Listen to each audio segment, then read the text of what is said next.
The main factor hindering progress is lack of funding. Hi everyone, it's Scott here from That's English School. Verb power times 4. 4つの動詞を紹介します。実はですね、have, get, be, do, come and go これさえ覚えれば、簡単な日常会話ができるはずですね。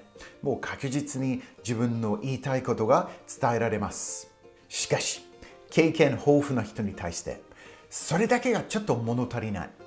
もうちょっと難しい動詞を使いたくなりますよね。例えば CNN のアナウンサーが使っている言葉、あとは英語の新聞の記事に書いてある表現とかですね。少しずつでも増やしていけば1年間で結構な量になりますよね。でもね、新しい動詞を覚えたいのに教科書を見てなかなか頭に入ってこないケースが多くてすぐ諦めてしまう。よくある話ですね。この動画で4つの動詞をしっかり覚えて、今度の英会話で使ってみましょう。Okay, shall we get a move on? Let's move on to the first verb. The first verb is grasp. Grasp. Grasp. Grasp. Here's the meaning in Japanese.This has two main meanings. The first one is to hold something tightly in your hand. The second meaning is to understand something, to grasp a concept, grasp an idea, grasp a meaning. Now, this doesn't mean you have a perfect understanding. It means you comprehend the basic meaning, the big picture. They fail to grasp that the current economic model is not working for many people. So we can take the example of Abenomics. The politicians, or Mr. Abe at the time, didn't really get a firm grasp of the concept of how his economic strategy was supposed to work. So it didn't.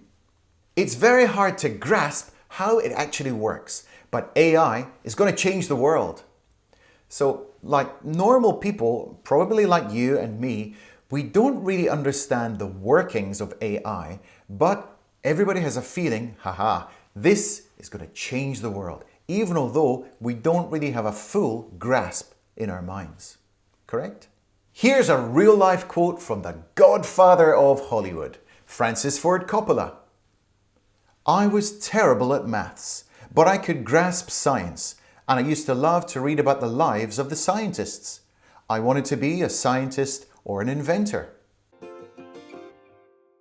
The second one is flee. Flee. Flee. Flee. This is what it means in Japanese. It basically means to escape, to get away from something which is potentially dangerous. It gives a feeling of more speed and urgency than the verb escape. It's often used in news reports in topics such as war, refugees, criminals, natural disasters. To be honest, flee does have a kind of a formal feel to it, but it's a very descriptive verb. Thousands of Ukrainian families have had to flee their homes to escape the Russian bombing. So this is almost the perfect example when people are trying to escape danger, they flee from their homes. You can imagine the speed and the urgency. They really need to get out there. It's a life or death situation. The bank robbers fled on foot, but they were eventually taken into custody by the police. So we hear the word flee, or in this case, fled, the past tense, being used when people are trying to run away from the scene of a crime. They fled on foot, or you could also say they fled by car or by bicycle, motorbike. Anyway, they tried to escape in a real hurry. And here is a real-life quote from the most famous reggae musician of all time. Of course, I'm talking about Bob Marley. Life is one big road with lots of signs. So when you're riding through the ruts, don't complicate your mind. Flee from hate, mischief, and jealousy. Don't bury your thoughts. Put your vision to reality. Wake up and live. Hola a todos, buenos dias. I am fighting for the freedom of my people.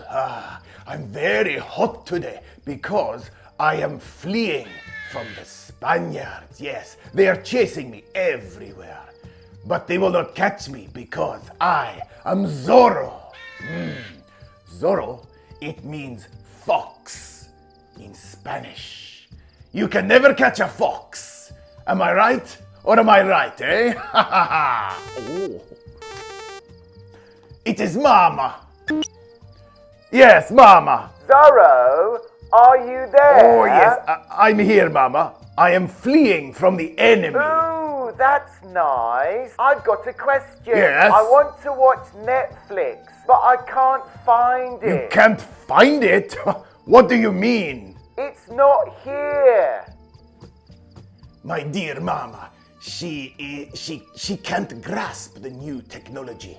She is a little of the older generation. This may take some time. Mama, yes. Do you have the remote control? Yes, okay. The third verb is hinder. Hinder. Hinder. Hinder. What does it mean in Japanese? This is when something slows down progress, gets in the way. It's basically being a nuisance. So you can hinder a person from working, hinder a plan from succeeding, hinder an economy from recovering. It's used only in a negative way. In terms of feeling, it's much more gentle than other verbs such as disrupt, block, or disturb. It doesn't stop the action from happening, it just slows everything down. Landslides and bad weather are continuing to hinder the arrival of relief supplies to the area. So in situations where we have like a landslide or an earthquake or a typhoon or some big natural disaster, if there's blockage to the roads or the weather is just too bad, it can hinder the arrival of food or medical workers or medical aid, that kind of thing. As students reflect on their education during lockdown, most agree that it hindered their progress. So on an educational level, but also on a social level. Of course, people couldn't take proper lessons face to face, see the whiteboard, touch the textbooks, all that kind of good stuff. But also, they missed out on a lot of friendship and social interaction and like school events. Yeah, it's really sad, isn't it? Let's have a quote from Abraham Lincoln, the 16th President of the United States from 1861 until he was assassinated in 1865. The way for a young man to rise is to improve himself in every way he can, never suspecting that anybody wishes to hinder him. The next verb is cement. Cement. Cement. Cement. In Japanese, you'd say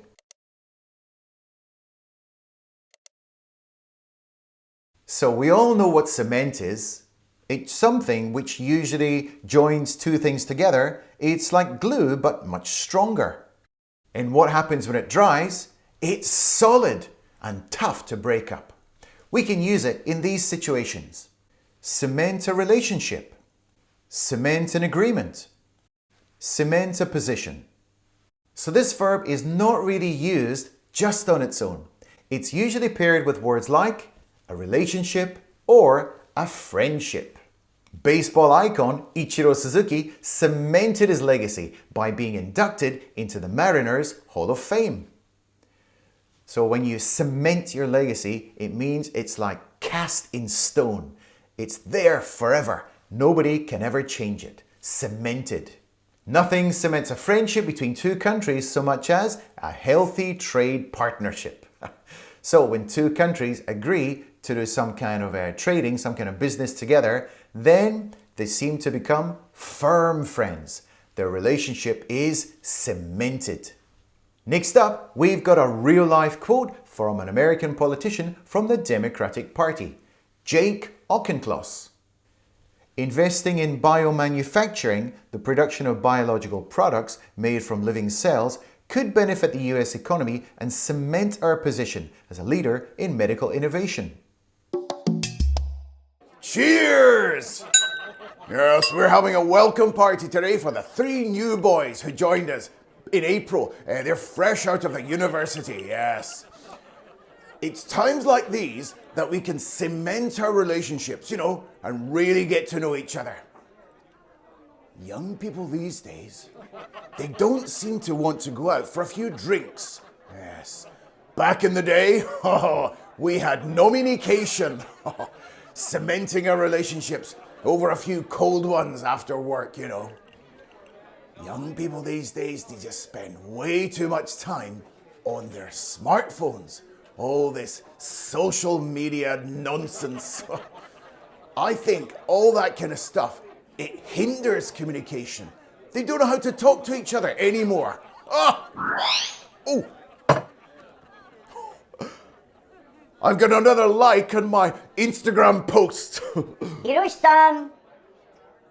Hiroshi-san. Moshi-moshi. It's homework time.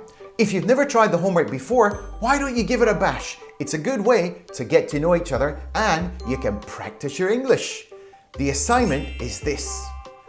Please make a sentence using the following words: Ukrainians, flee, and neighboring. Okay? So make a sentence using these 3 words and put your answer down in the comments and I'll check it as soon as I can. Best of luck. If you want to learn even more verbs, click right over here. This is the verbs playlist. In each video, I introduce 4 sets of verbs. I'll see you over there. Let's go!